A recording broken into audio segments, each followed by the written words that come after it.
You may have been hidden for a long time, but you've been faithful. You've been growing, getting prepared. I believe and declare God is about to bring you out. He's about to cause you to be seen. People are going to notice you that have never noticed. Keep being faithful. Your appointed time is on the way. In Jesus' name. And if you receive it, can you say amen today? 95% of our decisions are made by how you feel in the moment. And that is the problem. Do you feel like getting up? No. Do you feel like making that cold call? No, you don't. Do you feel like doing that third set of reps? No, you don't. We make decisions based on our feelings, and that is robbing you of joy and opportunity. I will my way to the top.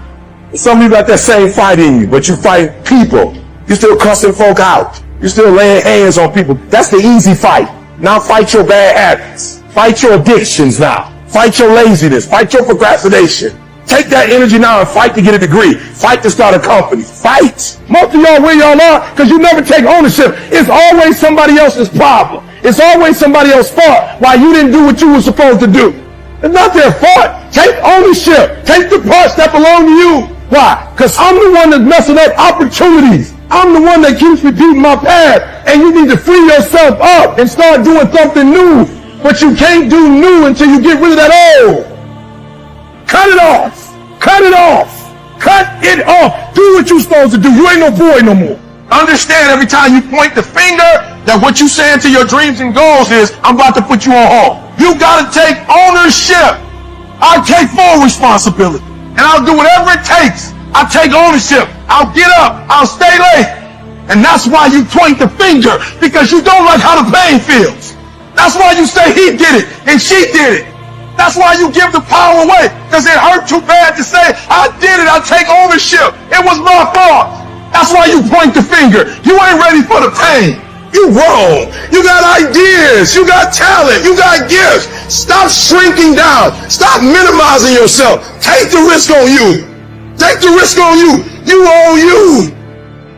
And there's some of you, you know what you want, but you are not personally willing to do the work it takes to get it. What you're trying to do is do what you've done on this level and get the next level. You're like, I'm getting up every day. I'm lifting weights. I'm eating right. And I'm not getting the opportunity. It might require getting up and working out 3.5. It might require you saying no to your friends. It might require you changing your diet. It might require you moving to another city. Whatever it takes, you got to be willing to do it. And you keep saying you're not there because of something else, because it's easier to blame somebody else. I have to take complete ownership. Internally, I had to look at all the things that I didn't have control over and say, I got to take control. Everybody want to be a business. Everybody want a six-pack. Nobody tell you the pain that come with it.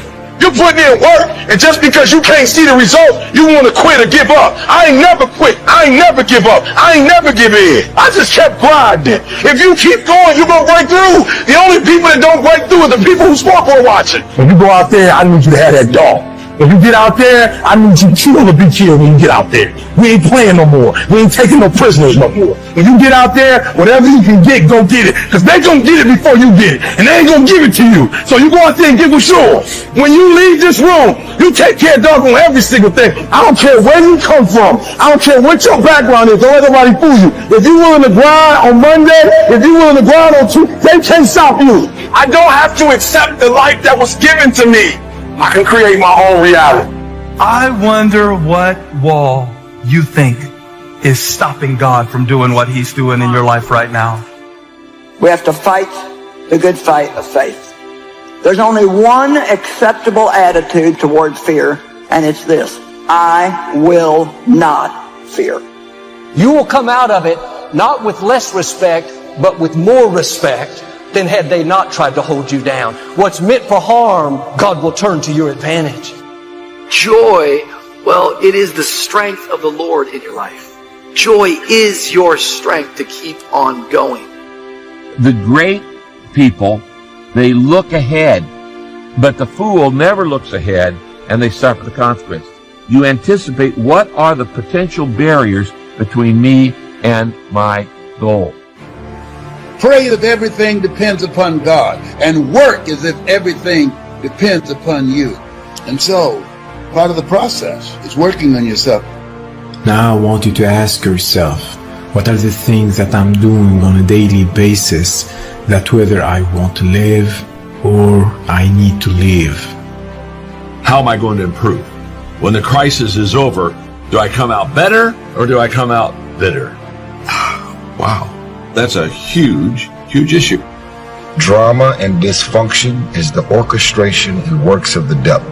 And when things are blessed, you purposely try and figure out a way to make it stressed. And it requires everyone to courageously confront the tyranny that's them and the unknown that surrounds them, and to work for their own benefit and for the benefit of their families and for the benefit of their communities, and to do everything they can to benefit the world and to live with true speech as the highest value. That's how we sort out the world. It's not your fault if your partner cheated and ruined your marriage, but it is for damn sure your responsibility to figure out how to take that pain and how to overcome that and build a happy life for yourself. No matter how far you get in life, you have to be able to go back to scratch in your mind at a moment's notice. You can never get so far beyond scratch. Describe why it is important to you. This is a process where you either talk yourself into it or talk yourself out of it. Question, are you going to be defined by what stood against you or how you got over it? I'll tell you something right now. I want to find out what's on the other side of the wall. Because people don't put up walls unless they're concerned about something on the other side. So whatever the devil has been fighting you with, I just wonder, why is he so threatened and worried about you getting through it? What's on the other side? I didn't say you'll never feel fear. Make sure that you understand what I'm saying. You will feel fear. But feeling fear and fearing are two different things. You see, you can feel fear and yet not be afraid. Because the word fear means to take flight or to run away from. It means to shrink back. And they're not bad people. Sometimes they're just jealous. They don't want to see you succeed. They don't want to let someone new in. And this is when it's tempting to get offended, get baited into conflict, live defensive. You have to stay on the wall. Leave it alone. Trust God to fight your battles. I don't know what it is, but it seems like if we're not careful, we will miss out on joy. There's like these joy barriers, and we have joy challenges. We have things that are trying to rob us of our joy. Life is living and then waiting to live. Sometimes if we're not careful, we will just miss out on all the opportunities to actually be living. You got to be realistic. You see, you're going to face challenges. But if you can identify those obstacles in advance, guess what? They're not going to be so intimidating. As a leader, I am always trying to think of what are going to be the next barriers to doing what you want to do, to achieving whatever you want to achieve, having whatever you want to have. I'm not thinking about right now. I'm thinking about what are the problems we're going to have next year, 5 years, 10 years. Things happen to you, or they can happen in you. And what happens in you is an initiative, a willingness, a determination, a stirring up of something. I said, no, this ain't going down like this. No, this is not the end of the story. No. Sharing, and we're talking about sharing out of our personal life. Sharing is where, instead of you sit down, I kind of tell you what I think you probably need to know. If I share with you, I say, you know what, here, sit right beside me. Sit right beside me, okay? And I want you to sit beside me because I want you to experience what I experience. I want you to feel what I feel. I want you to see what I see. I want you to watch me as we're in this crisis. Us being our own mountain. It's like, man, the peaks and valleys, we got a lot of challenges in lives and mountains to climb. I suffer from it sometimes. We all suffer from it. But are you your own mountain? Harriet Tubman said, I was able to free over 1,000 slaves. I would have freed even more slaves if they would have known that they were slaves. We have goals on a daily basis and a weekly basis and a monthly basis, and personal goals and familial goals and social goals, but all of that has to be nested in the broader world of value. Let's say all of that has to be nested within something like, well, what is the ultimate goal? What is the final goal underneath which all of those more proximal goals are subsumed? Fault and responsibility do not go together. It sucks, but they don't. When something is somebody's fault, we want them to suffer. We want them punished. We want them to pay. And we want it to be their responsibility to fix it. But that's not how it works, especially when it's your heart. Your heart, your life, your happiness is your responsibility and your responsibility alone. When you accomplish something in life, if you want to go back to scratch and go back to that $7 a month place where I once lived and visit that place for a long period of time, if you were here and you went back to scratch, you would now be here. Scratch is what makes you better. Scratch, friction, obstacles create growth. There's no friction when you're this far up in the game anymore. You think there is. That's right. When you achieve so much, the friction is minor. When you're unclear as to why something is important, usually you put only half-hearted effort into it. What you want is a powerful motivator, but the reason why you want it is an even more powerful motivator. It has greater pull. You may find that some of your goals you thought at first glance were important are not important after all. Tell somebody I got something to give. No, I'm not just surviving for me. I've got something special. I've got something to give. It will be the fruit of what I've been through that will preserve my purpose. Sit next to a fruitful vine. And I just wonder how many people are here today that you're not where you should be in life because Satan has held you back with fear. You can do it afraid. That means you can feel fear, you can feel afraid, but you can still go ahead and do what you believe God wants you to do. They put me down, discredit me, when in fact I'm trying to be a source for good, then forget it. I don't need it. I'll stay where I'm appreciated. Here's the principle again. You don't have to guard your reputation, but you do have to guard your heart. God is going to take care of your reputation. The question is, are you going to take care of your heart? Life is what happens to you while you're busy making other plans. What he's suggesting is that many of us, we're kind of all waiting to live. It's what Ortberg talks about, that we get caught in this moment. Like maybe some of you, you're going on vacation this summer and it's like you're kind of just miserable until you get to vacation. Some of us, like we live our whole life just waiting for Friday, and it's like Friday, now I can have joy. Try to think through what could hold us back. What are the unintended consequences of what we're doing right now? What I'm talking about is just being a wise woman or being a wise man. The wise man looks ahead, but the fool attempts to fool himself and won't face the facts. They won't face the facts. Ever met anybody like that? They're in total denial of reality. When I decided I was going to get another house for my mother, I had no clue in how I was going to do it. No clue. But in tradition, like my mother, I believed I could do it, and I did it. I don't tell you this to impress you, but to impress upon you, don't you throw in the towel on yourself because of what has happened to you. Sharing basically is inclusive.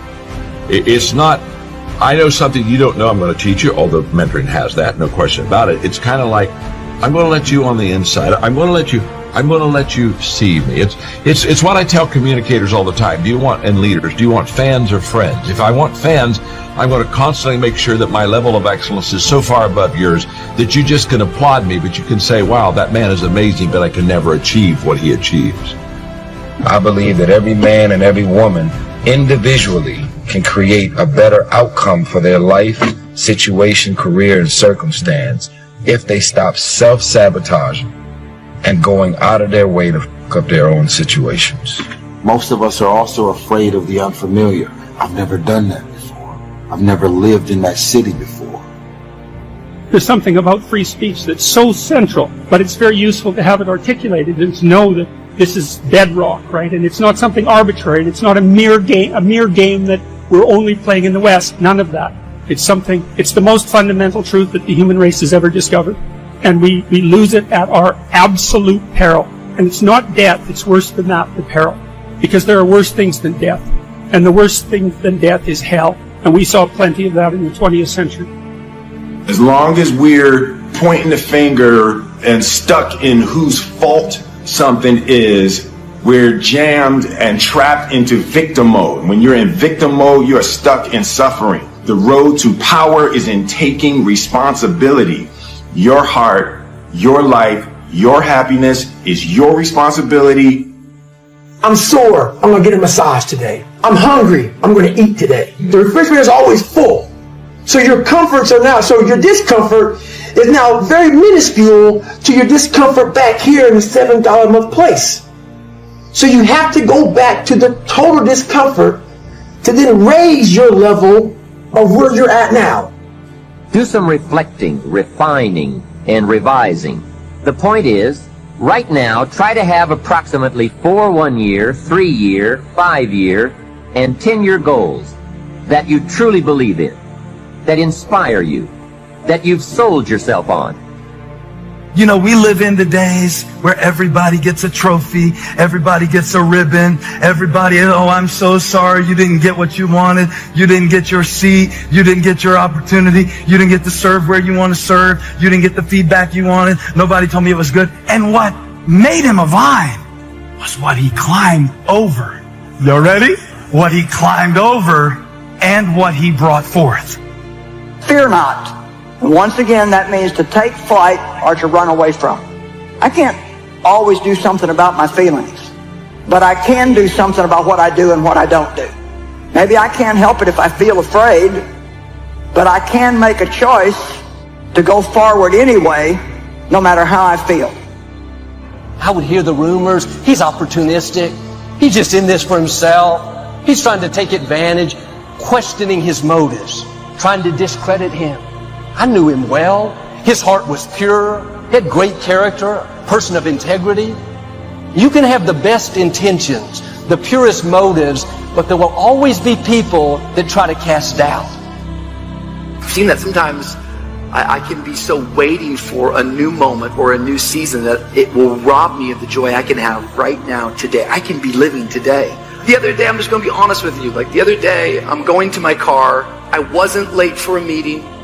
There wasn't something stressful taking place. There wasn't somebody in the hospital I was going to visit. I was just in a hurry. I don't remember anything else from the day but that. But somehow there's something inside of me that wants to rush through the motions.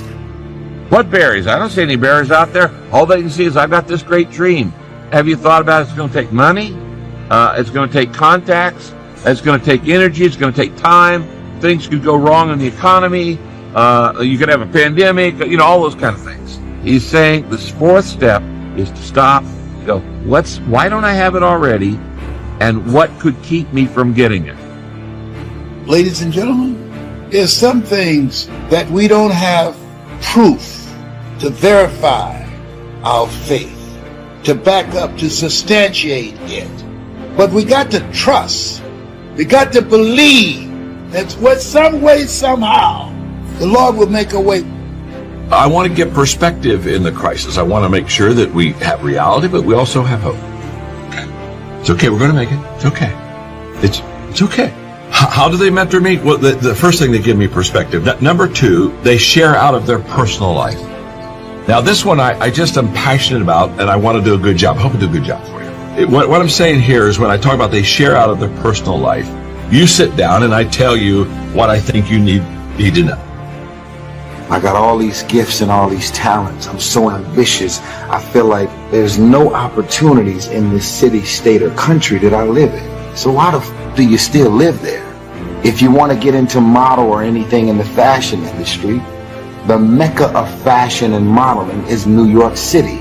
If you're trying to get into music, the mecca is Atlanta. To provide a definitive answer would mean that we would have to possess the classic attributes of God, at least his omniscience, to be able to finally answer, well, what is it all for? But we're still stuck with the necessity of identifying the highest level goal, and that's really the identification of that goal was exactly what our traditional religious structures were attempting to do. fighting yourself to maintain positivity is the hardest fight you ever gonna have, right? And it's like that struggle to just stay my course, to, you know, be the person in the world that I wanted to be, no matter what people said. And it was, I started to call it offensive positivity. Whenever something bad would happen, that's the first thing they would do. The head drops, shoulders roll forward, they look down. That sends a direct message to your brain that I failed. I am a failure. That starts the downward spiral to being a failure. On that mountain, you can't ever recover. Your chin is not high, because that shows that you're way too proud. Your chin stays here. Your shoulders stay nice and level. Your feet firmly on the ground. After you have determined which of your goals are 1 year, 3 year, 5 year, and 10 year, and after you've made certain your list includes economic goals, things, and personal development goals, I want you to go back to this list again. Now pick out the 4 most important 1-year goals, the 4 most important 3-year goals, the 4 most important 5-year goals, and the 4 most important 10-year goals. Those 16 goals will give you plenty of work for now. Few people like to suppress their temper, choose a salad over a burger, or quit smoking. Sometimes you do need to exercise pure willpower in contradiction to your feelings. Though, even in these cases, there are strategies in which you can exercise discipline up front, such as in the way you structure your environment, that reduce the need for the exercise of much discipline later on. You can also often learn to like these things you didn't like before. For example, you may think you hate vegetables, but if through discipline you eat them regularly and learn to prepare them well, you may actually come to enjoy their taste. It's possible to change what you want to want. Generally speaking, you shouldn't need too much discipline to pursue the basic building blocks of your life, but you will need it to go deeper and more intensely into them, and to refine their practice. So while you can significantly minimize your reliance on willpower, discipline will always need to be an active force in your life. It won't necessarily push you out the door. It won't always be a guidelines that bubbles over, rather than it can manifest itself as a simple, quiet desire, a feeling of satisfaction you may need to intentionally tune into. It's not the case when you do what you love. You will never work a day in your life. Work will still feel like work, but work can be both hard and pleasurable. Discipline is necessary. Duty is necessary, absolutely. Perception is not always reality. None of us wake up and say, today is the day I destroy my life. What we do is we make these teeny tiny decisions all day long. We don't even realize it. All day long, these tiny decisions that take you so far off track. And then you wake up like I did and you look at your life and you think, how the hell did I get here? And you have no idea. It has never been so easy to spend the best hours of your days chasing distractions. You can be distracted or you can get epic work done. You can't do both. Some people, they can't focus anymore. The victim is addicted to distraction. The leader is monomaniacally focused on a few things, so they do not dilute the bandwidth of their focus, their energy, and their potential.